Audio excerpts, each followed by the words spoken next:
ക്രൈസ്തലോട് കർത്താവായ യേശു ക്രിസ്തുവിന്റെ അതിവിശുദ്ധ നാമം ഒരിക്കൽ കൂടെ മഹത്വപ്പെടുമാറാകട്ടെ. വീണ്ടും വരുന്നവനായ യേശുവിൻ നാമത്തിൽ കർത്താവിന്റെ നിസ്തുല്യ നാമത്തെ ശ്രവിക്കുവാൻ, വചനം ശ്രവിക്കുവാൻ ഞങ്ങളെ ഓരോരുത്തരെയും ഞാൻ സ്വാഗതം ചെയ്യുന്നു. ഇന്ന് നാം അല്പമായി ധ്യാനിക്കുന്ന തിരുവചനം വിശുദ്ധ യോഹന്നാൻ സുവിശേഷം 8-ാം അധ്യായം അതിന്റെ 12-ാമത്തെ വാക്യം. യോഹന്നാൻ സുവിശേഷം 8-ാം അധ്യായം അതിന്റെ 12-ാമത്തെ തിരുവചനത്തിൽ ഇങ്ങനെ എഴുതിയിരിക്കുന്നു: യേശു പിന്നെയും അവരോട് സംസാരിച്ചു, ഞാൻ ലോകത്തിന്റെ വെളിച്ചമാകുന്നു. എന്നെ അനുഗമിക്കുന്നവൻ ഇരുളിൽ നടക്കാതെ ജീവന്റെ വെളിച്ചമുള്ളവനാകും എന്ന് പറഞ്ഞു. എന്നെ അനുഗമിക്കുന്നവൻ ഇരുളിൽ നടക്കാതെ ജീവന്റെ വെളിച്ചമുള്ളവനാകും എന്ന് പറഞ്ഞു. ഒരിക്കൽ കൂടെ യേശു പിന്നെയും അവരോട് സംസാരിച്ചു, ഞാൻ ലോകത്തിന്റെ വെളിച്ചമാകുന്നു. എന്നെ അനുഗമിക്കുന്നവൻ ഇരുളിൽ നടക്കാതെ ജീവന്റെ വെളിച്ചമുള്ളവനാകും. കണ്ണുകളെ അടയ്ക്കാം, പ്രാർത്ഥിക്കാം. പരിശുദ്ധ കർത്താവേ, നല്ല തിരുവചനത്തിനായി സ്തോത്രം. അങ്ങയുടെ സന്നിധിയിൽ ഇരിക്കുവാൻ, വചനം ധ്യാനിക്കുവാൻ ഞങ്ങൾ ആഗ്രഹിക്കുന്നു കർത്താവേ. യേശുവെ, കേൾക്കുവാനിരിക്കുന്ന അങ്ങയുടെ ഓരോ മക്കളെയും അവിടുന്ന് കർത്താവെ അനുഗ്രഹിക്കണമേ എന്ന് പ്രാർത്ഥിക്കുന്നു. അവരുടെ ഹൃദയങ്ങൾ ഒരുക്കപ്പെട്ട നിലങ്ങളായി തീരട്ടെ. വചനം ഏറ്റെടുത്ത് അനുസരിച്ച് അനുഗ്രഹം പ്രാപിപ്പാൻ അങ്ങ് സഹായിക്കണമേ. അടിയനെയും പൂർണ്ണമായി അങ്ങയുടെ നിയന്ത്രണത്തിൽ ഏൽപ്പിച്ചു തരുന്നു. യേശുവെ, അങ്ങയുടെ മക്കളോട് കർത്താവെ അങ്ങ് സംസാരിക്കണമേ. ഞങ്ങൾ അനുഗ്രഹിക്കപ്പെട്ടവരായി തീരുവാൻ ദൈവാത്മാവ് ആമേൻ അങ്ങയുടെ വചനത്തിലൂടെ ഞങ്ങളോട് ക്രിയ ചെയ്യണമേ എന്ന് പ്രാർത്ഥിക്കുന്നു. തിരുസാന്നിധ്യത്തിൽ ഏൽപ്പിക്കുന്നു. അപ്പ സകലതും കർത്താവ് നിയന്ത്രിക്കണമേ. യേശുവിൻ പരിശുദ്ധ നാമത്തിൽ തന്നെ പിതാവേ, ആമേൻ. ഇരുളിൽ നടക്കാതെ ജീവന്റെ വെളിച്ചമുള്ളവരായി തീരണമെങ്കിൽ നിങ്ങൾ യേശുവിന്റെ പ്രകാശത്തിൽ നടക്കണം. കാരണം അവൻ ലോകത്തിന്റെ വെളിച്ചമാകുന്നു. I am the light of the world. Yesu ലോകത്തിന്റെ വെളിച്ചം. ആമേൻ, ആമേൻ. അതുകൊണ്ട് കർത്താവ് വീണ്ടും ഉപദേശിക്കുകയാണ്, ആമേൻ, എന്നെ അനുഗമിക്കുന്നവൻ, യേശുവിനെ അനുഗമിച്ചാൽ എന്തായി തീരാം? ഇരുളിൽ നടക്കാതെ ജീവന്റെ വെളിച്ചമുള്ളവനാകും. ഹല്ലേലൂയ. പലപ്പോഴും ഇരുളിൽ നടക്കുന്നതാണ് വീഴ്ചകൾക്ക് കാരണമായി തീരുന്നത്. ഇരുളിൽ നടക്കുമ്പോഴാണ് വഴി അറിയാതെ തപ്പിത്തടയുന്നതിന് കാരണമായി തീരുന്നത്. എന്നാൽ വെളിച്ചത്തിൽ നടക്കുകയാണെങ്കിൽ ജീവന്റെ പ്രകാശമുള്ളവരായി നമുക്ക് തീരുവാനായിട്ട് കഴിയും. ജീവന്റെ പ്രകാശം എന്ന് പറയുന്നത് നിത്യതയുടെ അനുഭവത്തിലേക്ക്, ആ നല്ല ജീവിത അനുഭവങ്ങളിലേക്ക് ദൈവം നമ്മെ കരം പിടിച്ച് നടത്തുന്നത് നമുക്ക് അനുഭവിക്കുവാനായിട്ട് കഴിയും. ഹല്ലേലൂയ. ഇപ്പൊ വേദപുസ്തകത്തില് യോഹന്നാൻ സുവിശേഷം 8-ാം അധ്യായം നാം പഠിക്കുമ്പോൾ അവിടെ ഒരു സംഭവം നമുക്ക് കാണുവാൻ കഴിയും. യേശു ഒലിവുമലയിൽ പോയി, പിന്നെ ദൈവാലയത്തിൽ ആദ്യം പ്രാർത്ഥിച്ചാണ് തുടങ്ങുന്നത്. ഒലിവുമലയിൽ പോയി പ്രാർത്ഥന കഴിഞ്ഞിട്ട് ദൈവാലയത്തിലേക്ക് അവൻ കടന്നു ചെല്ലുകയാണ്. ജനമൊക്കെയും അവന്റെ അടുക്കൽ വന്നു. യേശു അവരെ ഉപദേശിക്കുവാൻ, ദൈവാലയത്തിൽ കടന്നു ചെന്ന് അവരെ ഉപദേശിക്കുവാനായിട്ട് തുടങ്ങി. ജനം ഒക്കെയും അവന്റെ അടുക്കൽ വന്നു. അവരെ ഉപദേശിച്ചു കൊണ്ടിരിക്കുമ്പോൾ ശാസ്ത്രിമാരും പരീശന്മാരുമായിട്ട് വ്യഭിചാരത്തിൽ പിടിച്ച ഒരു സ്ത്രീയെ യേശുവിന്റെ അടുക്കൽ കൊണ്ടുവന്നിട്ട് യേശുവിനോട് പറയുകയാണ്, ഗുരു, ഇവളെ വ്യഭിചാര കർമ്മത്തിൽ തന്നെ പിടിച്ചിരിക്കുന്നു. ഇങ്ങനെയുള്ളവരെ കല്ലെറിഞ്ഞു കൊല്ലുവാൻ മോശ ന്യായപ്രമാണത്തിൽ പറഞ്ഞിരിക്കുകയാണ്. ഞങ്ങൾ എന്തു ചെയ്യണമെന്ന് യേശുവിന്റെ അടുക്കൽ വന്നു. കാരണം ഈ ന്യായശാസ്ത്രിമാർക്കും പരീശന്മാർക്കും നന്നായി അറിയാം, യേശു കൊല്ലുന്ന ദൈവമല്ല, അവൻ വിടുവിക്കുന്ന, രക്ഷിക്കുന്ന, പാപമോചനം നൽകുന്ന കർത്താവാണ് എന്ന്. അത് മനസ്സിലാക്കിയിട്ട് യേശുവിനെ കുറ്റം ചുമത്തുവാൻ, യേശുവിനെ വാക്കിൽ കുടുക്കുവാൻ, യേശുവിനെ ന്യായാധിപ സംഘത്തിനെ ഏൽപ്പിച്ച് അവനെ തൂക്കിക്കളയുവാൻ തക്കവണ്ണം ഭാവിച്ചുകൊണ്ട് അതിനൊരു അവസരം കാത്തു നടന്ന ശാസ്ത്രിമാരും പരീശന്മാരും യേശുവിന്റെ അടുക്കൽ ഒരു സ്ത്രീയുമായി വരികയാണ്. ഇവൾ വ്യഭിചാര കർമ്മത്തിൽ പിടിക്കപ്പെട്ടവളാണ്, ഇവളെ കല്ലെറിഞ്ഞു കൊല്ലുവാൻ മോശ ന്യായപ്രമാണത്തിൽ പറഞ്ഞിട്ടുണ്ട്. യേശു ആ കൂടി നിന്ന വ്യക്തികളോട് പറയുകയാണ്, നിങ്ങളിൽ പാപമില്ലാത്തവൻ അവളെ ആദ്യം കല്ലെറിയാൻ പറഞ്ഞു. ഹല്ലേലൂയ.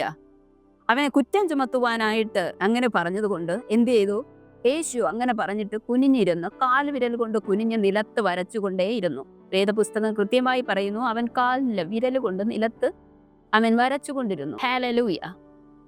ഒരു സ്ത്രീയും ഒരു കൂട്ടം പേർ അവളെ കൊല്ലുവാൻ ആഗ്രഹിച്ചുകൊണ്ട് തന്റെ മുന്നിൽ കൂടി നിൽക്കുമ്പോൾ യേശു വളരെ ശാന്തശീലനായിട്ട് അവരോട് പറയുകയാണ്, നിങ്ങളിൽ പാപമില്ലാത്തവൻ ഇവളെ കല്ലെറിയട്ടെ, ആദ്യം കല്ലെറിയട്ടെ, പിന്നെ എല്ലാവർക്കും കൂടെ കല്ലെറിഞ്ഞു കൊല്ലാം. ശരി, ആമേൻ.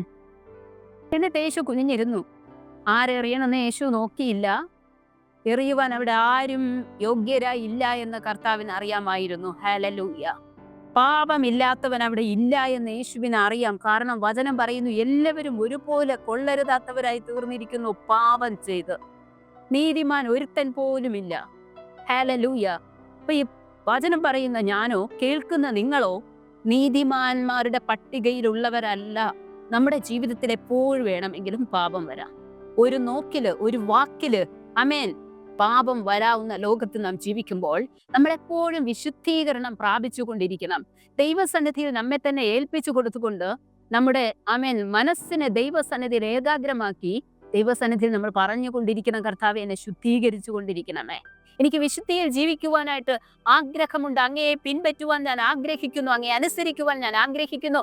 അതുകൊണ്ട് കർത്താവെ എന്നെ വിശുദ്ധീകരിച്ചു കൊണ്ടിരിക്കണമേ എന്ന് എപ്പോഴും നമ്മൾ ദൈവസന്നിധിയിൽ ഏകാഗ്രതയോടുകൂടെ പ്രാർത്ഥിച്ച് മുന്നേറുന്നവരായിരിക്കണം. അല്ലാതെ നമുക്ക് നീതിമാന്മാരുടെ ഇടയിൽ ഇടം നേടുവാനായിട്ടോ ദൈവസന്നിധിയിൽ നിൽക്കുവാനായിട്ടോ കഴിയുകയില്ല. നമുക്ക് യോഗ്യതയില്ല.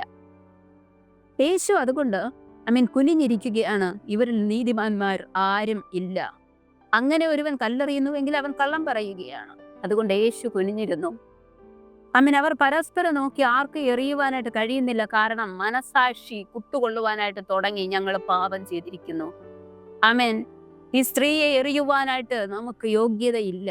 ഹല്ലേലൂയ. അതുകൊണ്ടാണ് കർത്താവ് ഉപദേശിച്ചത്, നിന്റെ കണ്ണില് കോലിരിക്കുമ്പോ നീ സഹോദരന്റെ കണ്ണിലെ കരടെടുക്കുവാനായിട്ട് ശ്രമിക്കരുത്. അത് നീ സ്വന്തം കണ്ണിലെ കോല് മാറ്റിക്കളയണം. അപ്പോഴേ സഹോദരന്റെ കണ്ണിലെ കരട് നിനക്ക് കാണുവാനായിട്ട് കഴിയത്തുള്ളൂ. നമ്മൾ പലപ്പോഴും മറ്റുള്ളവരെ ന്യായം വിധിക്കുവാൻ മുൻപന്തിയിൽ നിൽക്കുന്നവരാണ്. നമ്മളെ തന്നെ തിരുത്തുവാൻ ഒരിക്കലും നമ്മൾ തയ്യാറാവുന്നില്ല. ഹല്ലേലൂയ. അപ്പൊ കർത്താവ് പറയുന്നു, നീ നിന്നെ തന്നെ തിരുത്തുക, നീ വിശുദ്ധീകരണം നേടുക, നീ ദൈവത്തെ അനുഗമിക്കുക. മറ്റുള്ളവരെ കുറ്റം ചുമത്താനോ മറ്റുള്ളവരെ പാപി എന്ന് മുദ്ര കുത്തുവാനോ അല്ല നിന്നെ വിളിച്ചിരിക്കുന്നത്. ഹല്ലേലൂയ. നീ നിന്നെ തന്നെ വിശുദ്ധീകരിച്ച് ദൈവത്തെ അനുഗമിക്കുവാൻ വിളിക്കപ്പെട്ടിരിക്കുകയാണ്. ന്യായവിധിയും ന്യായവിസ്താരവും വിധി കൽപ്പിക്കലും ഒന്നും നിന്റെ ജോലിയല്ല. ഹല്ലേലൂയ. അതുകൊണ്ട് യേശു ഇങ്ങനെ പറഞ്ഞ സമയത്ത്, നിങ്ങളിൽ പാപമില്ലാത്തവൾ ഇവളെ ആദ്യം കല്ലെറിയട്ടെ എന്ന് പറഞ്ഞപ്പോ ഓരോരുത്തരായി അവിടെ നിന്ന് മാറിപ്പോയി കളഞ്ഞു. കാരണം കല്ലെറിയാൻ യോഗ്യരായിട്ട് അവിടെ ആരുമില്ല. ഹല്ലേലൂയ. പിന്നെ വചനം പറയുന്നു, യേശുവും പാപിയെന്ന് മുദ്രകുത്തി അവിടെ കൊണ്ടുവരപ്പെട്ട സ്ത്രീയും മാത്രം ശേഷിച്ചു. ബാക്കി എല്ലാവരും, ന്യായം വിധിച്ചവരും പറഞ്ഞവരും കൊണ്ടുവന്നവരും എല്ലാവരും ഓരോരുത്തരായി അവിടെ നിന്ന് പോയി കളഞ്ഞു. ഹല്ലേലൂയ. എല്ലാവരും പോയി എന്ന് യേശുവിന് മനസ്സിലാക്കിയപ്പോൾ യേശു നിവർന്ന് അവരുടെ മുഖത്തേക്ക് നോക്കി.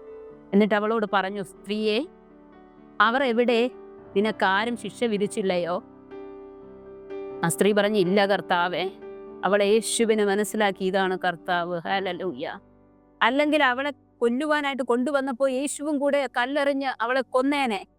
ഹല്ലേലൂയ. യേശു കൊല്ലുന്ന ദൈവമല്ല.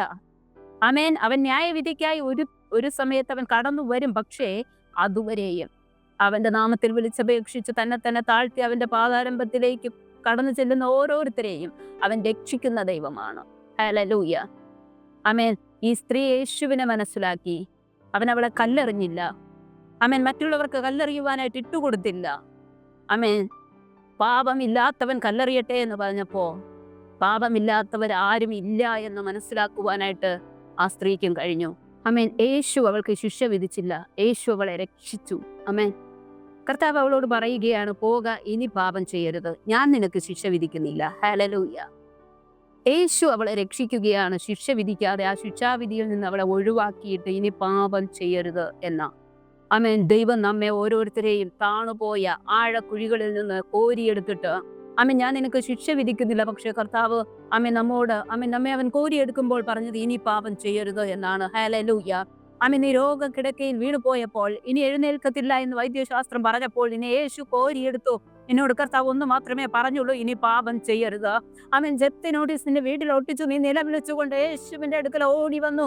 കർത്താവ് നിനക്ക് മുഖാന്തരം ഒരുക്കി തന്നു. നിന്നെ എവിടെ നിന്ന് കോരിയെടുത്തു. യേശു നിന്നോട് ഒന്ന് മാത്രമേ ആവശ്യപ്പെട്ടിട്ടുള്ളൂ, ഇനി പാപം ചെയ്യരുത്. ഹല്ലേലൂയ. രൂപാന്തരപ്പെടാത്ത മകനെ ഓർത്ത്, മകളെ ഓർത്ത്, ഭർത്താവിനെ ഓർത്ത് മാനസാന്തരത്തിന് വേണ്ടി നീ ദിവസങ്ങൾ ദൈവസന്നിധിയിൽ കരഞ്ഞു.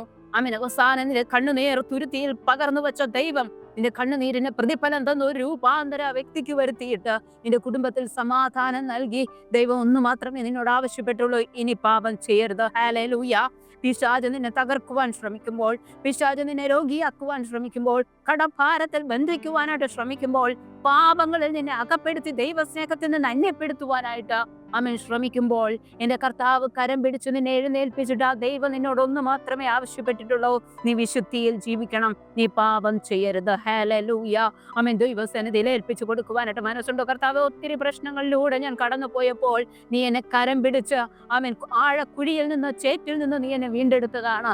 പാപം ചെയ്യാതെ ജീവിക്കുവാനായിട്ട് എന്നെ സഹായിക്കണമേ എന്ന് മനസ്സ് തുറന്ന് ഹൃദയ നുറുക്കത്തോടുകൂടെ ദൈവസന്നിധിയിൽ ഒന്ന് അപേക്ഷിക്കുവാനായിട്ട് കഴിയുമോ? ആമേൻ. യേശു ഒരു സ്ത്രീയെ ഇതാ പാപത്തിൽ നിന്ന് വീണ്ടെടുത്തു. ഇനി പാപം ചെയ്യരുതെന്ന് അവളെ ഉപദേശിച്ചോ. യേശു സൗഖ്യമാക്കിയിട്ട് ആമേൻ ഒരാലയം പണിയുവാനല്ല പറഞ്ഞത്, ഒരു ആരാധന തുടങ്ങുവാനല്ല പറഞ്ഞത്. ആമേൻ. യേശു സൗഖ്യമാക്കിയിട്ട് പറഞ്ഞത്, നീ പാപം ചെയ്യരുത്. ദൈവത്തെ അറിഞ്ഞ ഒരു വ്യക്തി ആദ്യം ചെയ്യേണ്ടത് സ്വന്തമായ ഒരു വിശുദ്ധീകരണം നേടുക എന്നുള്ളതാണ്. ആമേൻ. ദൈവത്തെ അറിഞ്ഞ നീ നിന്നെ തന്നെ വിശുദ്ധീകരിക്കണം. എന്നിട്ട് മറ്റുള്ളവരോട് ദൈവത്തിന്റെ സ്നേഹത്തെ പറയണം, അവനെയും ശുദ്ധീകരിക്കുവാനായിട്ട് ശ്രമിക്കണം. അതുകൊണ്ടാണ് പറഞ്ഞത്, സ്വന്തം കണ്ണിൽ നിന്ന് കോൽ മാറ്റാതെ സഹോദരന്റെ കണ്ണിലെ കരടെടുക്കാൻ നിൽക്കരുത്. ആദ്യം രൂപാന്തരം നമുക്ക് തന്നെ ഉണ്ടാകണം, ആദ്യം മനസ്വാതന്ത്ര്യം നമുക്ക് തന്നെ ഉണ്ടാകണം. കാരണം ദൈവം നമ്മെ വീണ്ടെടുത്തിരിക്കുന്നത് വിശുദ്ധിയിൽ ജീവിക്കുവാനായിട്ട് വേണ്ടിയാണ്. ഹല്ലേലൂയ. അപ്പൊ വിശുദ്ധിയിൽ ജീവിക്കുവാനായിട്ട് നമുക്ക് ആമേൻ കഴിയണം. ദൈവസന്നിധിയിൽ ആ വീണ്ടെടുപ്പിന്റെ വില ആമേൻ ദൈവം തന്റെ അവസാനത്തുള്ളി രക്തം വരെയും കാൽവരിയിൽ ഒഴുക്കിക്കൊണ്ട് വീണ്ടെടുപ്പിന്റെ വില നൽകിയെങ്കിൽ ആമേൻ ആ വിലയ്ക്ക് അല്പമെങ്കിലും മൂല്യം കൽപ്പിക്കുവാനായിട്ട് ക്രിസ്ത്യാനി എന്ന് അഭിമാനിക്കുന്ന നമുക്ക്, ദൈവത്തിന്റെ മകന് മകള് എന്ന് പറയുന്ന നമുക്ക് കഴിയണം. ഹല്ലേലൂയ. ആ ദൈവസ്നേഹത്തിന്റെ ആഴങ്ങളെ മനസ്സിലാക്കുവാനും അതിന് സ്ഥാനം കൊടുക്കുവാനും കഴിയണം. ഹല്ലേലൂയ.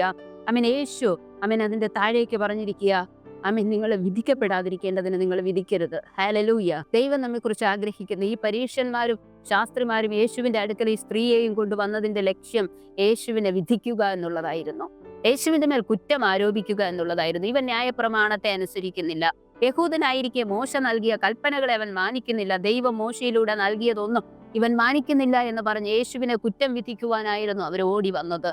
വിധിക്കുന്നത് നമ്മുടെ സ്വഭാവമായി തീരരുത്. മറ്റുള്ളവരുടെ പ്രവൃത്തിയെ വെച്ച് അവൻ അങ്ങനെയാണ് ഇങ്ങനെയാണ് കൊള്ളരുതാത്തവനാണ് എന്ന് ആമേൻ മറ്റുള്ളവരെ വിധിക്കുവാൻ ദൈവം നമുക്ക് അവകാശം തന്നിട്ടില്ല. കർത്താവ് പറഞ്ഞത് നമ്മുടെ കണ്ണിലെ കോലാദ്യം മാറ്റുക എന്നാണ്. ഹല്ലേലൂയ. നമ്മുടെ പാപങ്ങളെ മാറ്റുക, നമ്മളെ ശുദ്ധീകരണം പ്രാപിക്കുക, നമ്മൾ വിശുദ്ധിയിലേക്ക് കടന്നു വരിക, നമ്മൾ ദൈവത്തെ മുറുകെ പിടിക്കുക. ഹല്ലേലൂയ. ആമേൻ. കർത്താവ് നമ്മെ കുറിച്ച് ആഗ്രഹിക്കുന്നത് അതാണ്. നമ്മൾ ശുദ്ധീകരണം നേടി ദൈവത്തെ അനുകരിക്കുന്നവരായി തീർന്നിട്ട് വേണം നമ്മൾ മറ്റുള്ളവരെ ശുദ്ധീകരിക്കുവാനായിട്ട് ശ്രമിക്കേണ്ടത്. ആമേൻ. നമ്മൾ മറ്റുള്ളവർക്ക് വേണ്ടി പ്രാർത്ഥിക്കണം, അവരോട് ദൈവസ്നേഹത്തെ പറയണം, അവരെ ദൈവ സന്നിധിയിലേക്ക് കൊണ്ടുവരണം. പക്ഷെ നമുക്കൊരു വിശുദ്ധീകരണം ഉണ്ടായിരിക്കണം. മാതൃകയില്ലാത്ത അനുഭവത്തിൽ നമ്മളായി തീരരുത്. ഹല്ലേലൂയ. അങ്ങനെ വിശുദ്ധിയിൽ നിൽക്കുവാനായിട്ട് ദൈവസന്നിധിയിൽ അപേക്ഷിക്കണം.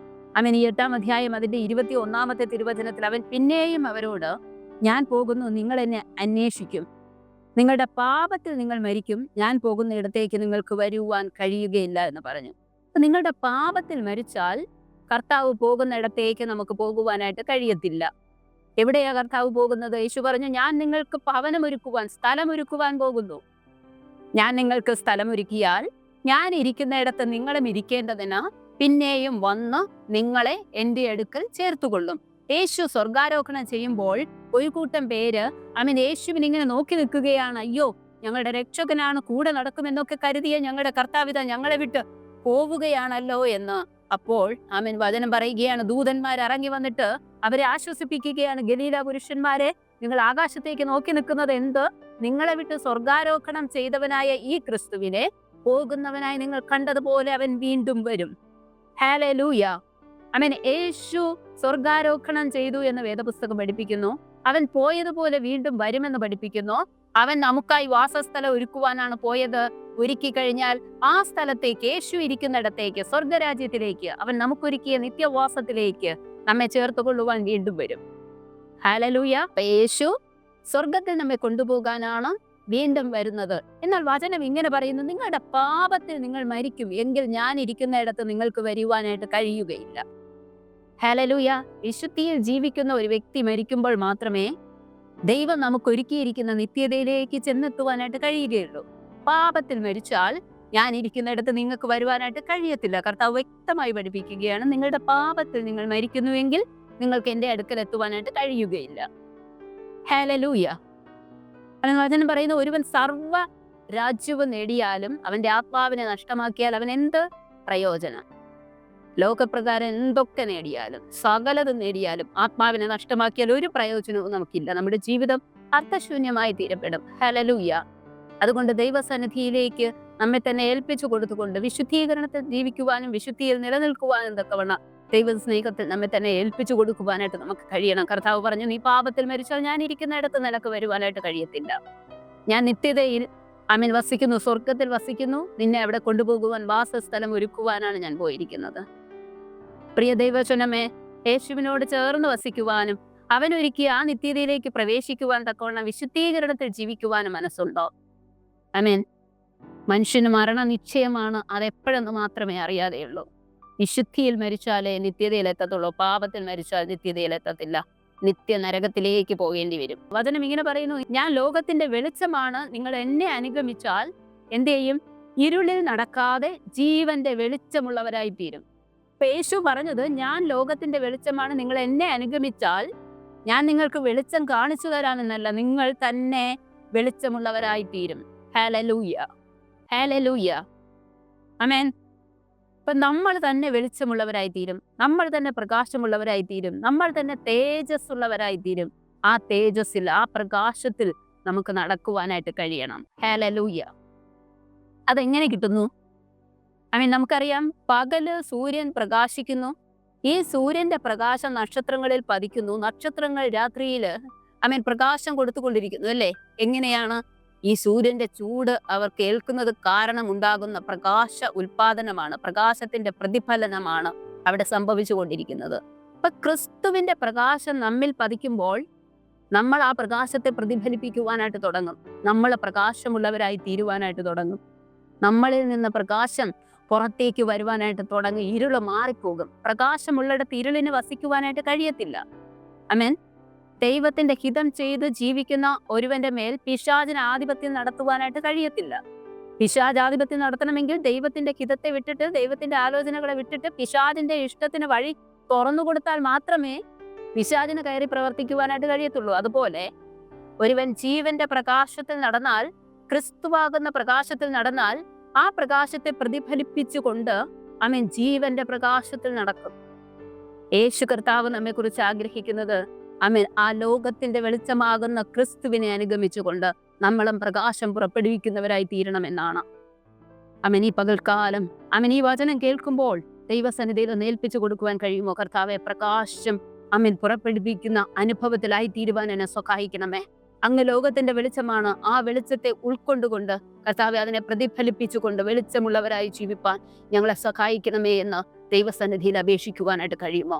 നിന്റെ ഹൃദയത്തെ ഒന്ന് ഏകാഗ്രമാക്കാമോ? ഒന്ന് സമർപ്പിച്ചു കൊടുക്കുവാനായിട്ട് കഴിയുമോ? ദൈവസന്നിധിയിൽ ഒന്ന് പ്രാർത്ഥിക്കുവാനായിട്ട് കഴിയുമോ? കർത്താവെ, എനിക്ക് ഇരുള് വേണ്ട, എനിക്ക് പിശാചിന്റെ ഇഷ്ടം വേണ്ട, എനിക്ക് ദൈവത്തിന്റെ ഹിതം മതി, എനിക്ക് വെളിച്ചത്തിൽ നടന്നാൽ മതി, എന്നെ സഹായിക്കണമേ എന്ന് ദൈവസന്നിധിയിൽ ഒന്ന് ഏൽപ്പിക്കാമോ? ഹല്ലേലൂയ, ആമേൻ.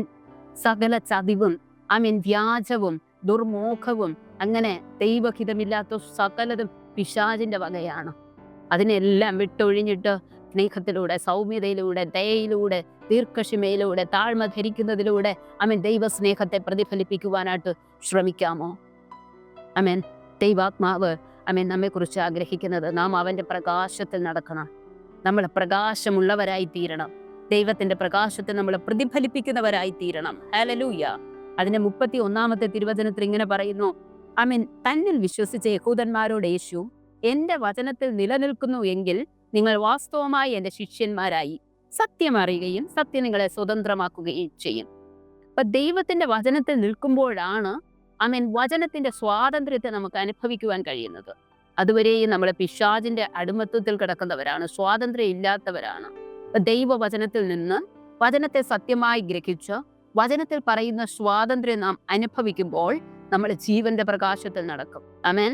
അപ്പൊ ദൈവസന്നിധിയിൽ നിലനിൽക്കുന്ന വിശുദ്ധീകരണം ആഗ്രഹിക്കുകയും വിശുദ്ധിയിൽ നിലനിൽക്കുവാൻ ദൈവസന്നിധിയിൽ പ്രാർത്ഥനയോടുകൂടി തങ്ങളെ തന്നെ ഏൽപ്പിച്ചു കൊടുക്കുകയും ചെയ്യുന്ന ഒരു ദൈവ പൈതലിന് ദൈവത്തിന്റെ പ്രകാശത്തിൽ നടക്കാനും ക്രിസ്തുവിലുള്ള സ്വാതന്ത്ര്യത്തെ അനുഭവിക്കാനും കഴിയും. അവരാരും പിന്നെ പിശാചിന്റെ അടിമത്വത്തിലേക്ക് പോവുകയില്ല, ഇരുളിന്റെ അനുഭവത്തിലേക്ക് പോകുകയില്ല, വെളിച്ചം വിട്ടൊഴിഞ്ഞിട്ട് ലോകമോഹങ്ങളിലേക്ക് വീഴുകയില്ല. ഹല്ലേലൂയ. ദൈവസന്നിധിയിൽ ഏൽപ്പിച്ചു കൊടുക്കുന്ന ഒരു വ്യക്തിയെ സംബന്ധിച്ചിടത്തോളം അവൻ ദൈവത്തിന്റെ സ്വാതന്ത്ര്യം അനുഭവിച്ചുകൊണ്ട് ആമേൻ. ഇരുളിന് സ്ഥലമില്ലാതെ വെളിച്ചമുള്ളവരായി നടക്കും. ഹല്ലേലൂയ. അങ്ങനെ വെളിച്ചത്തിൽ നടക്കുവാൻ ദൈവം നമ്മെക്കുറിച്ച് ആഗ്രഹിക്കുന്നു. ഒന്ന് ഏൽപ്പിച്ചു കൊടുക്കാമോ? കർത്താവിനോട് പറയാം. അപ്പോൾ നാം ആമേൻ പഠിച്ചത് ഇതാണ്, നമുക്ക് ശുദ്ധീകരണം വേണം. ശുദ്ധീകരണം ഉണ്ടെങ്കിലേ ദൈവത്തെ അനുഗമിക്കുവാനായിട്ട് കഴിയത്തുള്ളൂ. നമ്മൾ മറ്റുള്ളവരെ വിധിക്കുന്നവരായിട്ടല്ല, നമ്മൾ നമ്മളെ തന്നെ ശുദ്ധീകരിച്ചു ദൈവത്തോട് ചേർന്ന് നടക്കുന്നവരായി നമ്മെ തന്നെ രൂപാന്തരപ്പെടുത്തിക്കൊണ്ടിരിക്കണം, ശുദ്ധീകരിച്ചു കൊണ്ടിരിക്കണം. സ്വന്തം കണ്ണിൽ കോൽ വെച്ചിട്ട് സഹോദരന്റെ കണ്ണിലെ കരടെടുക്കുവാനായിട്ട് നാം ശ്രമിക്കരുത്. ഹല്ലേലൂയ. നമ്മൾ മറ്റുള്ളവരെ ന്യായം വിധിക്കുവാനും കുറ്റം വിധിക്കുവാനും കല്ലെറിയുവാനും ദൈവം നമ്മളെ ഏൽപ്പിച്ചിട്ടില്ല. ഹല്ലേലൂയ. നാം നമ്മെ തന്നെ വിശുദ്ധീകരിച്ച് ദൈവസന്നിധിയിൽ നമ്മെ തന്നെ പൂർണ്ണമായി ഏൽപ്പിച്ചു കൊടുത്ത് ദൈവം ആഗ്രഹിക്കുന്നത് പോലെ നമ്മുടെ ജീവിതങ്ങളെ പണിയുമ്പോഴാണ് സ്വർഗരാജ്യത്തിൽ എത്തുവാൻ തക്കവണ്ണം നമ്മുടെ ജീവിതങ്ങളെ നയിക്കുവാൻ കഴിയുന്നത്. ഹല്ലേലൂയ. അതുകൊണ്ട് ദൈവസന്നിധിയിൽ നമ്മെ പൂർണ്ണമായി ഏൽപ്പിച്ചു കൊടുത്താൽ കർത്താവിനോട് അപേക്ഷിക്കാം. അപ്പൊ അങ്ങയുടെ ഹിതപ്രകാരം നടക്കുവാൻ എന്നെ സഹായിക്കണമേ, നിന്റെ ഇഷ്ടം ചെയ്യുവാൻ എന്നെ ഒരുക്കണമേ. അമ്മ നിത്യരാജ്യത്തിൽ എത്തിച്ചേരുവാൻ തക്കവണ്ണം എൻ്റെ ജീവിതത്തെ അവിടുന്ന് ക്രമീകരിച്ചു നൽകണമേ എന്ന് ദൈവസന്നിധിയിൽ അപേക്ഷിക്കാം. ആത്മാർത്ഥമായി എല്ലാവർക്കും ഹൃദയങ്ങളെ ഏകാഗ്രമാക്കി അമേൻ ദൈവസന്നിധിയിൽ അപേക്ഷിക്കാം. ഹല്ലേലൂയ. കണ്ണുകൾ അടയ്ക്കാം, പ്രാർത്ഥിക്കാം. പരിശുദ്ധ കർത്താവേ, നല്ല തിരുവചനത്തിനായി സ്തോത്രം. ഞങ്ങൾ അനുഗ്രഹിക്കപ്പെട്ടവരായി തീരുവാൻ ദൈവാത്മാവ് ആമേൻ അങ്ങയുടെ വചനത്തിലൂടെ ഞങ്ങളോട് ക്രിയ ചെയ്യണമേ എന്ന് പ്രാർത്ഥിക്കുന്നു. തിരുസാന്നിധ്യത്തിൽ ഏൽപ്പിക്കുന്നു. സകലതും കർത്താവ് നിയന്ത്രിക്കണമേ. യേശുവിൻ പരിശുദ്ധ നാമത്തിൽ തന്നെ പിതാവേ, ആമേൻ.